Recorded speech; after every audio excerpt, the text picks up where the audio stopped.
সমগ্র মানবজাতির জন্য পরম পুরুষ ভগবান শ্রীকৃষ্ণের দানকৃত সর্বশ্রেষ্ঠ উপহার হচ্ছে শ্রীমদ্ ভগবদ্গীতা।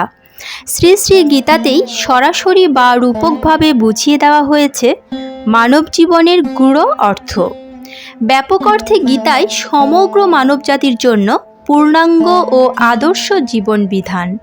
শুধু তাই নয়, নিয়মিত গীতা স্পর্শ করা, গীতা পাঠ করা, গীতা মাহাত্ম্য অনুধাবন করাও অনেক বড় পুণ্যের কাজ হিসেবে বিবেচিত হয়। এছাড়াও প্রতিদিন গীতা পাঠ করাকে সনাতন ধর্মাবলম্বীদের নিত্যকর্মের অংশ হিসেবে মনে করা হয় আমাদের সমাজে। প্রশ্ন করতে পারেন, আমি তো লেখাপড়া জানি না, আমি সংস্কৃত পড়তে পারি না, বা আমি শুধু বাংলা সরলার্থগুলো পড়তে চাই, এতে কি গীতা পাঠের ফল মিলবে? আবার অনেকে বলেন, গীতা পাঠ করার জন্য কোথা থেকে শুরু করব, কিভাবে শুরু করব, এগুলো না জানার কারণেই গীতা পাঠ করা হয়ে ওঠে না। এগুলো ছাড়াও আমাদের জটিল মনের উৎপাদিত নানাবিধ সমস্যাকে আমলে নিয়ে গীতা বিমুখ থেকে যাই। কিন্তু মোদ্দা কথা হচ্ছে, গীতা পাঠ করতে যেটা প্রয়োজন সেটা হচ্ছে আপনার মনের একাগ্রতা এবং গীতা জ্ঞান আহরণের সদিচ্ছা। আপনি কোন ভাষায় গীতা পাঠ করলেন, আপনার উচ্চারণ কতটা শুদ্ধ, আপনি কোন অধ্যায় থেকে শুরু করলেন, বা আপনি কোন সময় গীতা পাঠ করলেন, তার থেকে বেশি গুরুত্বপূর্ণ আপনি গীতা পাঠ করে কতটুকু জ্ঞান আহরণ করলেন এবং কতটা ভক্তি ভরে শ্রীকৃষ্ণের মুখনিসৃত বাণী অধ্যয়ন করলেন। এই কারণেই জ্ঞানী ও সাধুরা বলে থাকেন, পরমপিতা তার জাগতিক সন্তানদের কাছে আনুষ্ঠানিকতা নয়, বরং ভক্তি আশা করেন। তাই সত্যি বলতে গীতা পাঠ করতে সাধারণ সুচিতা ও মনের পবিত্রতা ছাড়া আর কোনো কিছুরই প্রয়োজন নেই। তবে আপনি যদি আনুষ্ঠানিকভাবে তথা কোনো অনুষ্ঠানে বা কোনো উপলক্ষকে সামনে রেখে গীতা পাঠ করতে চান, তবে আপনাকে কিছু সাধারণ নিয়মাবলী মেনে চলতে হবে। সেই নিয়মকানুনগুলোকে আপনাদেরকে জ্ঞাত করানোর উদ্দেশ্যেই আমাদের আজকের আয়োজন। এছাড়াও এই আলোচনাতে আপনারা জানতে পারবেন গীতার প্রতিটি অধ্যায় পাঠে কি কি ফল মেলে এবং প্রত্যেক অধ্যায়ের নাম, মাহাত্ম্য। আশা করি সম্পূর্ণ আলোচনাটি মনোযোগ সহকারে শুনবেন। গীতা পাঠ করার জন্য পবিত্র মন ও পবিত্র বস্ত্র পরিধান করে পবিত্র স্থানে আসন পেতে উত্তর বা পূর্ব দিকে মুখ করে বসুন। এরপর আচমন, বিষ্ণু স্মরণ, সূর্যার্ঘ্য, স্বস্তিবাচন, সংকল্প, আসনাদি শুদ্ধি ইত্যাদি কার্যগুলি পর্যায়ক্রমে সেরে ফেলুন। এবার তিলক ধারণের পালা। উল্লেখ্য, তিলক ধারণ না করলে কোনো কর্মই পূর্ণতা পায় না, এমন মতবাদ প্রচলিত রয়েছে বৈষ্ণব সমাজে। প্রথম ধাপে বলুন ওম তৎসৎ। দ্বিতীয় ধাপে স্মরণ করুন গুরুদেবকে, কারণ গুরুই ব্রহ্মা, গুরুই বিষ্ণু এবং গুরুই মহেশ্বর। তাই গুরুদেবের স্মরণে পাঠ করুন ওম অখণ্ডমণ্ডলাকারম ব্যাপ্তম যেন চরাচরম তৎপদম দর্শিতম যেন তস্मै শ্রীগুরুবে নমঃ। অজ্ঞানতিমিরান্ধস্য জ্ঞানাঞ্জন শলাকয়া চক্ষুর উন্মীলিতম যেন তস্मै শ্রীগুরুবে নমঃ। গুরুর ব্রহ্মা, গুরুর বিষ্ণু, গুরুর্দেব মহেশ্বর, গুরুরেব পরম ব্রহ্ম তস্मै শ্রীগুরুবে নমঃ। গুরুমন্ত্র পাঠ করা শেষ হলে তৃতীয় ধাপে নিজের পিতামাতাকে প্রণাম করুন, কারণ পিতামাতাই আমাদের জাগতিক ঈশ্বর। পিতার প্রণাম মন্ত্রটি হচ্ছে পিতা স্বর্গ, পিতা ধর্ম, পিতা হি পরম তপ, পিতরি প্রীতিমাপন্নে প্রিয়ন্তে সর্ব দেবতা। এবার মাতার প্রণাম মন্ত্রটি পাঠ করার পালা। মাতা জননী ধরিত্রী, দয়ার্দ হৃদয়া সতী, দেবীভ্যো রমণী শ্রেষ্ঠা, নির্দোষা সর্বদুঃখ হরা।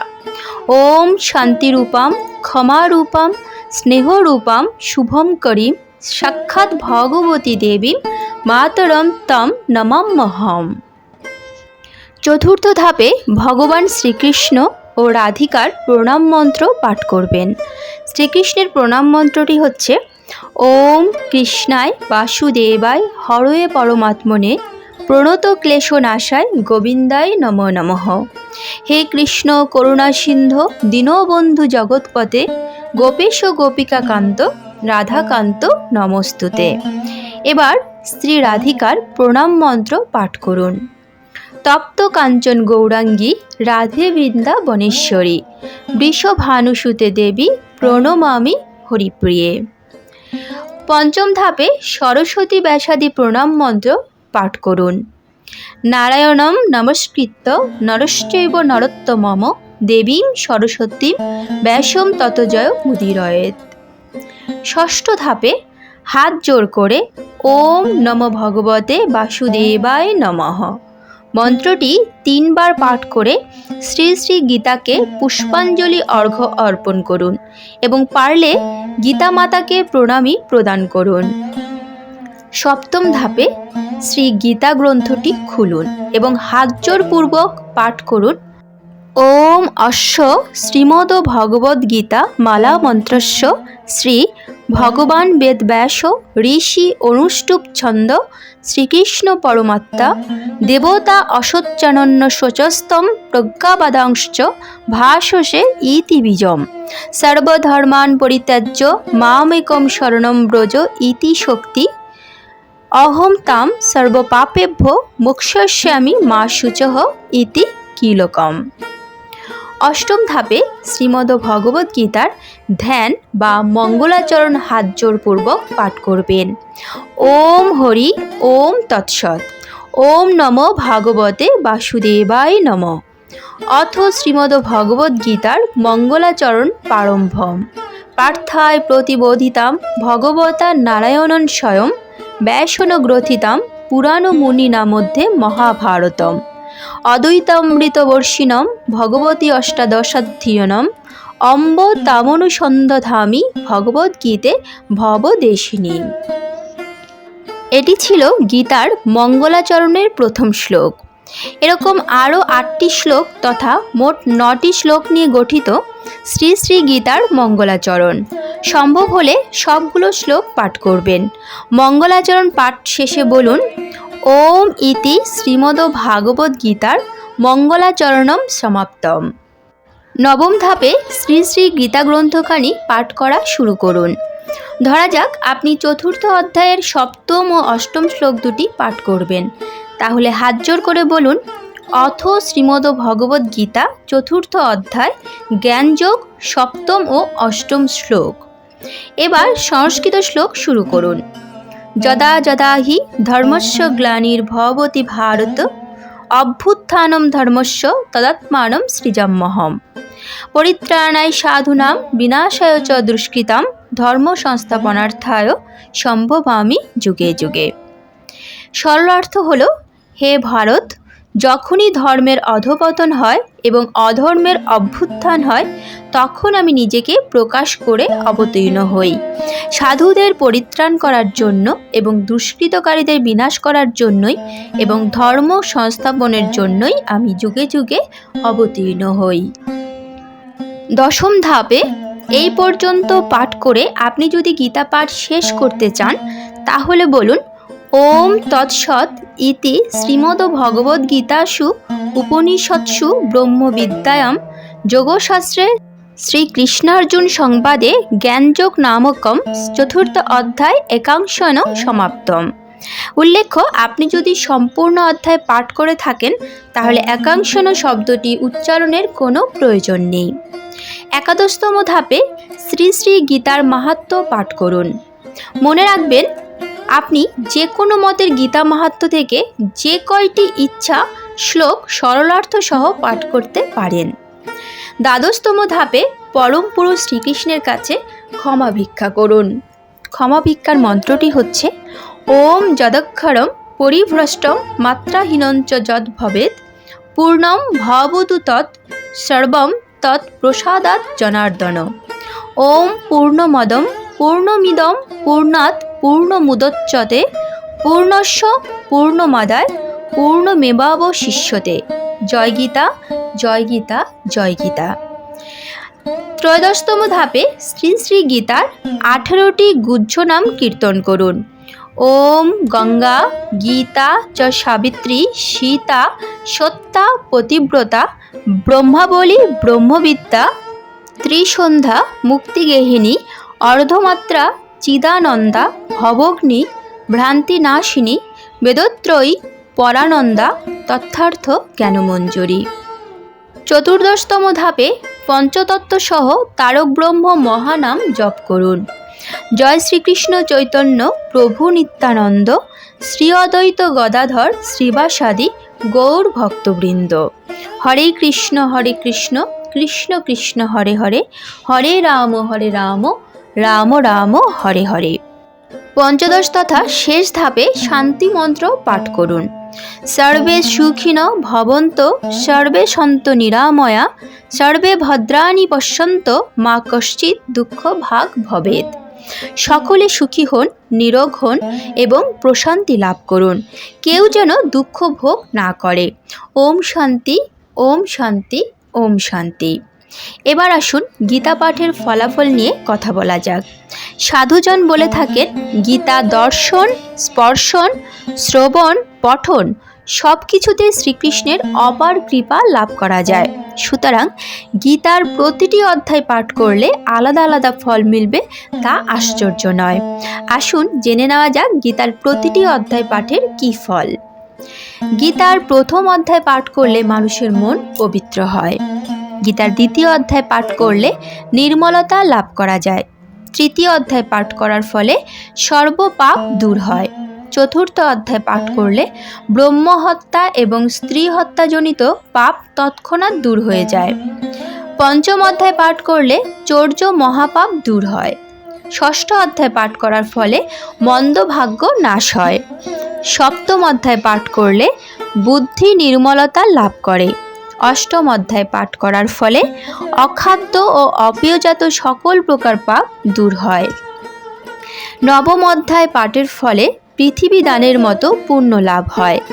দশম অধ্যায় পাঠে সর্বপাপ বিনষ্ট হয়ে শ্রেষ্ঠ জ্ঞান জন্মে। একাদশ অধ্যায় পাঠ করলে ব্রহ্মজ্ঞান লাভ হয়ে মুক্তি লাভ হয়। দ্বাদশ অধ্যায় পাঠের ফলে বিশুদ্ধ ভক্তি জন্মে। ত্রয়োদশ অধ্যায় পাঠে জ্ঞান চক্ষুর বিকাশ হয়। চতুর্দশ অধ্যায় পাঠে অশ্বমেধ যজ্ঞের মহাফল লাভ হয়। পঞ্চদশ অধ্যায় পাঠ করলে নির্মল জ্ঞান লাভ করে যোগী হওয়া যায়। ষোড়শ অধ্যায় পাঠে মানব সংসার বন্ধন থেকে মুক্তি লাভ করা যায়। সপ্তদশ অধ্যায় পাঠের ফলে বাজপেয় নামক যজ্ঞের ফল লাভ হয়। অষ্টাদশ অধ্যায় পাঠের ফলে জ্ঞানরূপ অগ্নি দ্বারা পাপ দূর হয়। এবার শ্রী শ্রী গীতার নাম মাহাত্ম্য। আপনারা ইতিমধ্যে গীতার 18টি গুহ্য নাম শ্রবণ করেছেন। এই 18টি নামেরও রয়েছে আলাদা আলাদা নাম মাহাত্ম্য। প্রথম নাম হচ্ছে গঙ্গা। গঙ্গা স্নান যেমন আমাদের পবিত্র করে, তেমনি গীতা পাঠ আমাদের মন পবিত্র করে বলে এটিও গীতার একটি নাম। গীতা গীতা হচ্ছে ভগবান শ্রীকৃষ্ণের মুখ্য নিঃসৃত বাণীর সংকলন। এই গ্রন্থটি মহাভারতেরই একটি অংশ। সাবিত্রী মহাসতী সাবিত্রী তার মৃত স্বামীকে ছিনিয়ে এনেছিলেন যমরাজের কাছ থেকে। তার সম্মানার্থে শ্রী শ্রী গীতা আরেক নাম সাবিত্রী। সীতা দেবী সীতার পবিত্রতা যেমন অক্ষয়, তেমনি গীতার পবিত্রতাও অক্ষয়। শত অসুর দানব যেই এসে একে ছুঁয়ে যাক, অপবিত্র করার চেষ্টা করুক, গীতার পবিত্রতা কখনোই নষ্ট হবে না। সত্যা গীতাকে পরম সত্য পরমেশ্বরের কথা বলা হয়েছে বলে গীতার আরেকটি নাম হচ্ছে সত্যা। পতিব্রতা পতির প্রতি ব্রতী যে নারী তিনি পতিব্রতা। তবে এখানে পতি অর্থে জগৎপতি তথা স্বয়ং শ্রীকৃষ্ণকে বোঝানো হয়েছে। শ্রীকৃষ্ণের প্রতি আনুগত্য যেমন তার প্রিয়, তেমনি গীতা গ্রন্থখানিও তার অত্যন্ত প্রিয়। ব্রহ্মাবলী ব্রহ্মশক্তি থেকে নির্গত শক্তিকে বলা হয় ব্রহ্মাবলী, যে শক্তির বিনাশ নেই। অনুরূপভাবে গীতারও কোনো বিনাশ নেই। ব্রহ্মবিদ্যা ব্রহ্মবিদ্যা বলতে ব্রহ্মশক্তির পরিচায়ক এই গীতা, তাই তাকে ব্রহ্মবিদ্যা বলা হচ্ছে। ত্রিসন্ধ্যা। গীতা পাঠের মুহূর্তটি ত্রিসন্ধ্যা অর্থাৎ সূর্যোদয়ের পূর্বে মধ্যাহ্নে সূর্যাস্তের পর বন্দনা করার সমান পবিত্র, তাই শ্রী শ্রী গীতাকে ত্রিসন্ধ্যা বলা হচ্ছে। মুক্তি গেহিনী। মুক্তি ও মোক্ষের পথ দেখায় বলে গীতাকে বলা হচ্ছে মুক্তি গেহিনী। অর্ধমাত্রা। ভগবানের অর্ধেক মাত্রা ফুটে ওঠে বলে এই গ্রন্থখানির নাম অর্ধমাত্রা। পূর্ণরূপ পাওয়া যায় যখন সকল শাস্ত্রের জ্ঞান হয়। চিদানন্দা। চিৎ বা জ্ঞান জগতের যে আনন্দ তাই হলো চিদানন্দা, এবং গীতা পাঠ করে এই আনন্দ লাভ করা যায়। ভবগ্নি। ভব অর্থ বস্তু বা মায়ার জগৎ, আর ঘ্ন অর্থ ধ্বংস করা, অর্থাৎ যা বস্তু জগতের মায়াকে ধ্বংস করে। শ্রী শ্রী গীতা আমাদের পার্থিব মায়া ধ্বংস করে চিন্ময় ধামের প্রতি আকর্ষিত করে তোলে। ভ্রান্তি নাশিনী। আমরা আমাদের চারপাশের জিনিস থেকে বিভ্রান্ত হয়ে যাই, আর একমাত্র গীতাই পারে আমাদের এই ভ্রান্তি নাশ করতে, তাই গীতার আরেক নাম হলো ভ্রান্তি নাশিনী। বেদত্রয়ী। গীতা হচ্ছে ঋগ্বেদ, সামবেদ, যজুর্বেদ এই 3 বেদের সার, তাই গীতাকে সংক্ষেপে বলা হয় বেদত্রয়ী। পরানন্দা। গীতা পাঠকালে পাঠককে ও শ্রবণে শ্রোতাকে পরম আনন্দ দেয় বলে এর নাম পরানন্দা। তথ্যার্থ। সকল শাস্ত্রে যেই তত্ত্বের আলোচনা হয়েছে তার সরলার্থ হলো এই গীতা, তাই গীতাকে সকল শাস্ত্রের তথ্যার্থ বলা হয়ে থাকে। জ্ঞান মঞ্জুরি। একজন মানুষ বা জীবন জগতের জন্য যে সকল জ্ঞানের প্রয়োজন তার সকল কিছুই গীতায় মঞ্জুরিকৃত রয়েছে, তাই শ্রী গীতা জ্ঞান মঞ্জুরি নামও জগৎ বিখ্যাত। যারা শেষ অবধি ভিডিওটি শুনলেন তাদের প্রতি আমার অশেষ কৃতজ্ঞতা। পরম করুণাময় গোলকপতি সচ্চিদানন্দ ভগবান শ্রীকৃষ্ণ ও তার একান্ত আহ্লাদিনী শক্তি শ্রীমতী রাধারানী আর সকল বৈষ্ণব ভক্ত পার্শ্বদের শ্রীচরণে নিবেদন সকলের জীবন শ্রী শ্রী গীতার আদর্শে মঙ্গলময়, কল্যাণময়, প্রেমময়, ভক্তিময়, মুক্তিময়, শান্তিময়, সুন্দরময় এবং আনন্দময় হোক। ভুল ত্রুটি মার্জনীয়। জয় শ্রীকৃষ্ণ। রাধে রাধে। আজকের মতো ভিডিওটি এখানেই শেষ করলাম। আশা করি আপনাদের ভালো লেগেছে। যদি ভালো লেগে থাকে তাহলে অবশ্যই একটি লাইক করবেন। যদি রাধা মাধবের পরম ভক্ত হন তাহলে কমেন্টে রাধা মাধবের জয়গান করতে ভুলবেন না যেন। প্রিয়জনদের সঙ্গে শেয়ার করবেন যাতে তারাও উপকৃত হতে পারে। সবশেষে আমার সাথে বলুন সেই মহামন্ত্র শুধু একবার, হরে কৃষ্ণ কৃষ্ণ কৃষ্ণ হরে হরে, হরে রাম রাম রাম হরে হরে।